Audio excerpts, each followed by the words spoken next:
What's up, everybody? Welcome back. And now, like I said, it's engine building time. I got everything back here. I got the 5.3 ready to go. We're heading down to Branden's house, my engine builder, and he's gonna put it together for me. So I'll see you guys there. Peace. All right, guys, we made it out here to Brandon's shop. He's getting some stuff together, but I'm going to pressure wash all of this, get this cleaned up around the side.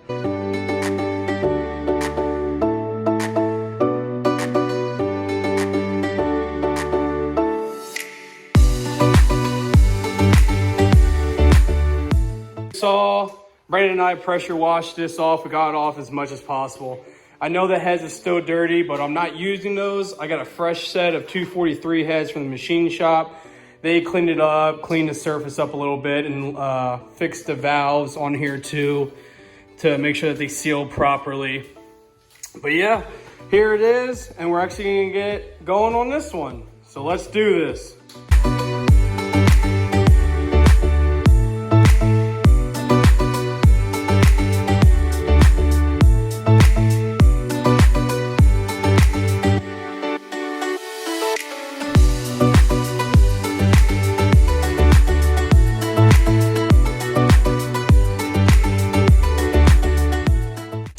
All right, so here is the man, the myth, the legend, Branden Parmalu. He's the one that's building my engine. He is also the founder of PHP, which is Parmalu House of Power. So how did you come about with the LS platform and doing that overall, everything else? So yeah, I've been doing the LS for, I don't know, since I was 16 years old, roughly. I started playing around with them.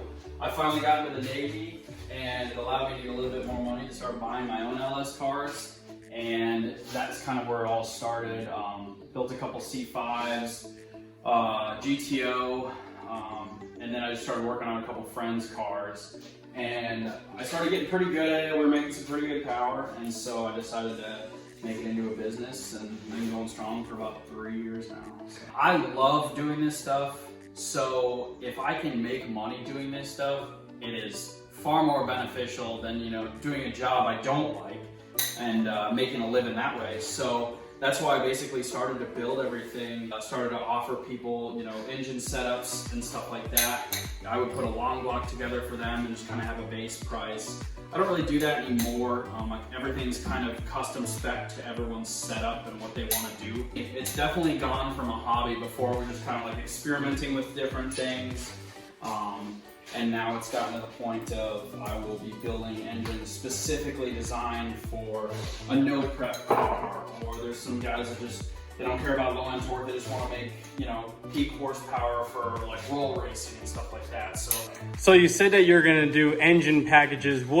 I know it's probably still early, but what kind of engine packages were you thinking about later on down the road that people could eventually come to you to purchase? So a couple different packages I was thinking about is, so obviously stock blocks, so not getting into any aftermarket blocks. Which is exactly what we're doing here. Yep, you know, kind of junkyard block here, but basically kind of do a stock block with some bearings in it, some stock rods, stock pistons, ring gap, whatever cam you want to do for the power adder that you're going to be doing, and then matching an intake manifold up to match the RPM on that cam.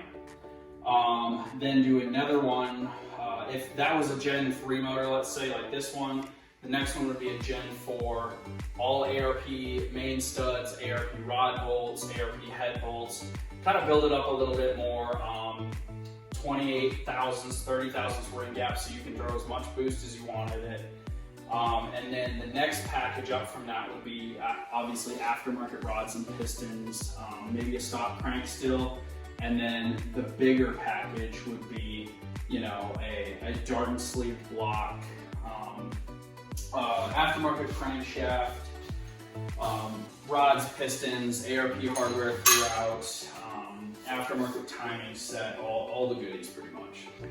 All right, so then what makes you different from any of the other LS builders, since there's so many else out there? I wouldn't say different, I'm just very meticulous. down to, you know, even if we aren't putting aftermarket bearings in it or something like that, like before this engine leaves the garage, I'm still going to be checking like crankshaft end play. I check push rod length on every single cam lobe. I don't just check it on one or two. I don't just assume that because it's a BTR cam who usually runs a, you know, stock size base circle, that we're going to have 740s, right?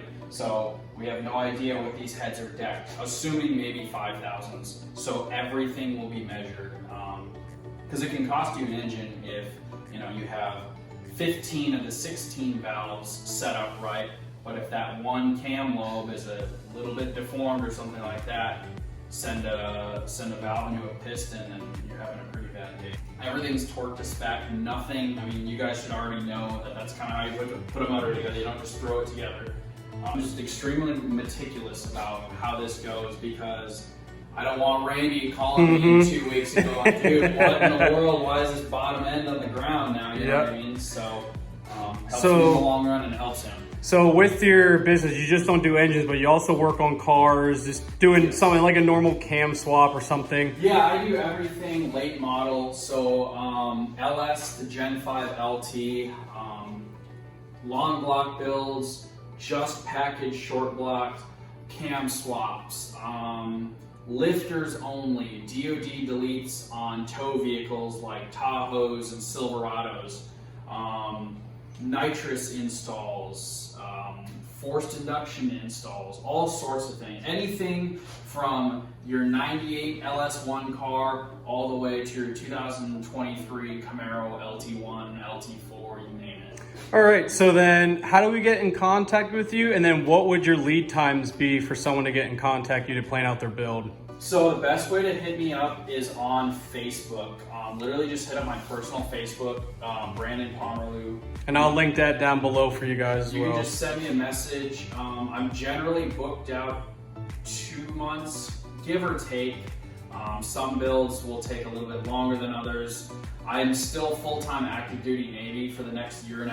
So until I can go full-time, I only work nights. I work until about 1 o'clock in the morning every night. That's Branden, the engine builder, is going to be building this for my no prep car that you guys see. That he actually came up with a good name, Honey Badger, because you know the white car's named Snow Badger, so I might do Honey Badger and Snow Badger. So let's get this done. Also, while we're taking the heads off, when you do come to Branden, he will give you recommendations of what he wants for this, but it's all what you want to do. But make sure you have all of your parts first and you bring them with you.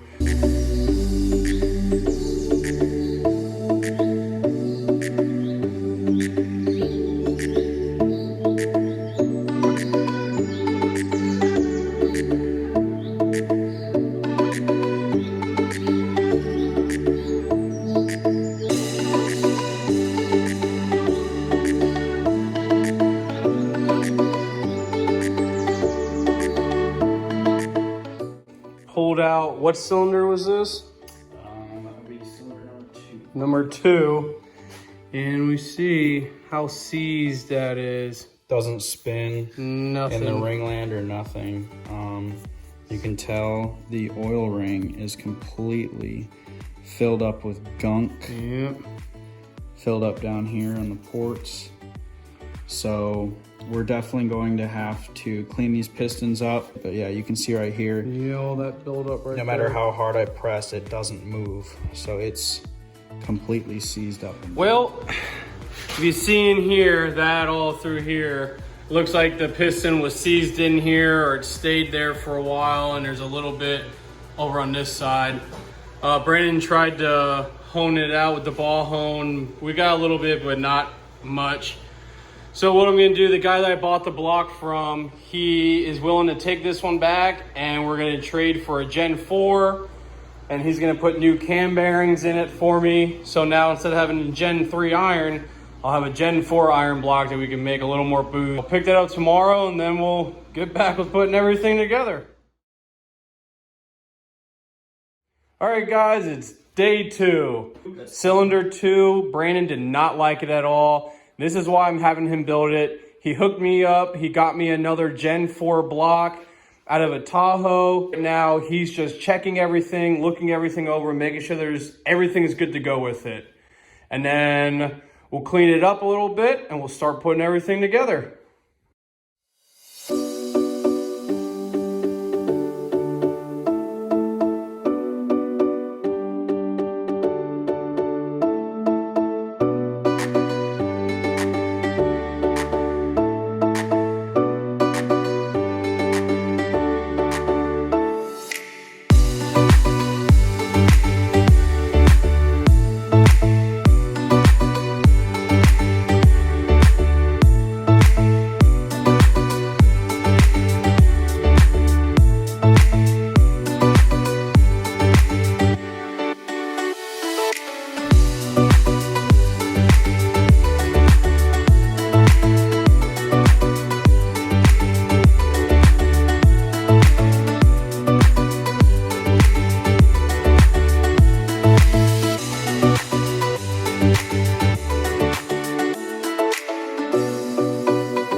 All right, so one head is done. We got the 660 springs on it, as you saw in the time lapse, and it's all torqued down. I'm not gonna time lapse the other one because it's the same thing as this, just on the passenger side.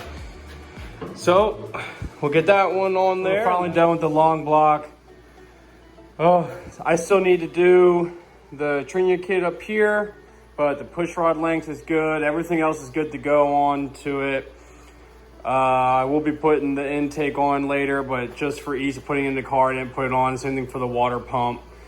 But yeah, it's about 85–90% done. We just got little things to do, but other than that, it's ready to go into the car. And that's it.